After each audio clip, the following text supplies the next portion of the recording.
Hello, everybody, and welcome back once again to the High School Sports Beat. I'm Dave Yates. It's time now for the High School Notebook, and that means it is time for Matt Trabold to join us. Matt, thanks for hopping on board once again. Thanks for having me on. Hey, we're talking about one of those college conferences that said we're not going to play, now we're going to play, and it's a good thing they're playing because we got some Section 5 talent to look forward to watching this fall. Absolutely. So over the last few weeks, the two Power 5 Division I football conferences that did not begin the 2020 season from the get-go due to those COVID-19 concerns, that's the Big Ten, the Pac-12. So they decided to instead play a condensed season later this fall. But at that point, there was one very fun football conference in particular that had not given the green light for the 2020 season until a few days ago, much of the light of Mid-American Conference players, coaches, supporters, and plenty of people just around the country in general because matching is so fun. It was announced on September 25th that football matching will be returning on November 4th for a 6-game season.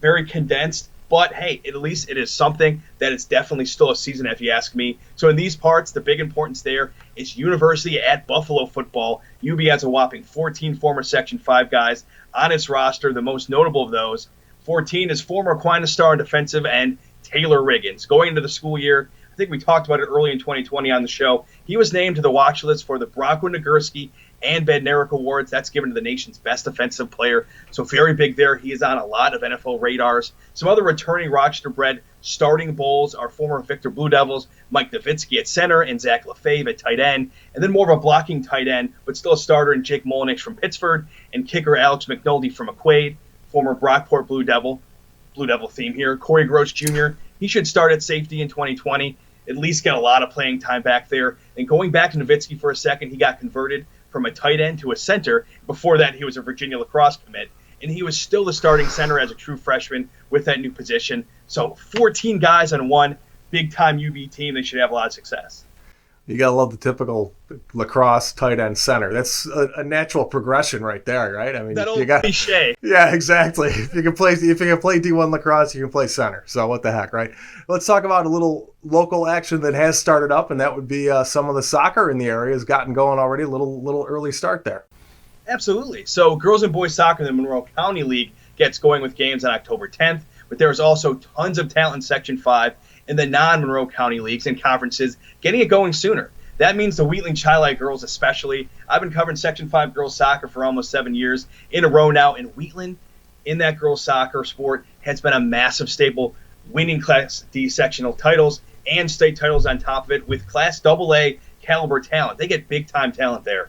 So that's really current D1 players. You're looking over the last half decade or so. Got a couple UB Bulls, Hannah and Abby Callahan, the twins, as well as a couple other big players and plenty past that. Lindsey Clark, Cassie Parker. That includes current senior captains Nia Rosado, Morgan Parker, Hannah Beldew. Rosado has been scoring handfuls and handfuls of goals for the Wildcats since she was a freshman, and that includes her achieving the school career goals record last season with goal number 109. That's a lot of goals. Gary Ward's team starts their season Tuesday, October 6th at Byron Burgeon. And then with the boys soccer side of things, Saturday, October 3rd had a big game as East Rochester hosted North Rose Wolcott.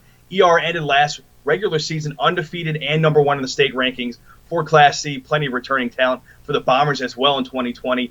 Big striker Chuck Dom led Section 5 in points and goals last season. And get this, his brother Russell Dom was a Section 5 assist leader, the Dom connection there. So current junior midfielder Ian Zemsak, he showed in the 29 campaign as well that he was also this kind of offensive explosion type of player. He could go out and get you 2, 3, even 4 goals. He had in some last year just in a single game. The starting keeper might have graduated, but the goalie reins now are passed off to the two between the Pipers on the roster, junior Jason Taylor and sophomore Manuel Sepulveda. So both Wheatland girls and ER boys should see a lot of success still this year.